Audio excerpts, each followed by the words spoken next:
Adani group के chairman Gautam Adani अपनी पत्नी के साथ आज महाकुंभ पहुंचे थे। यहां उन्होंने संगम में पवित्र स्नान किया और प्रयागराज के लेटे हनुमान मंदिर में पूजा अर्चना भी की। अपनी इस यात्रा में उन्होंने अपने बेटे जीत अडानी की शादी को लेकर बड़ा ऐलान किया। इस अवसर पर गौतम अडानी ने कहा कि जीत की शादी बहुत ही साधारण और पूरी तरह से पारंपरिक तरीकों से होगी।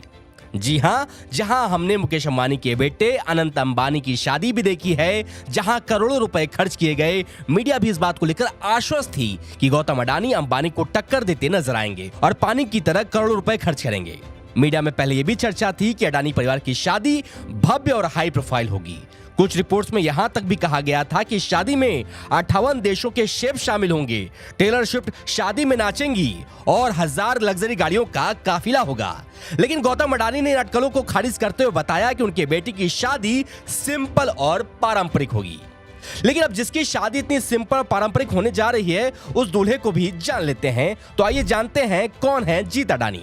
जीत अडानी गौतम अडानी के छोटे बेटे हैं, जो अडानी ग्रुप के कई बिजनेस में एक्टिव हैं। उन्होंने अपनी शिक्षा विदेश में प्राप्त की है और अडानी ग्रुप के विभिन्न महत्वपूर्ण पदों पर कार्य किया है।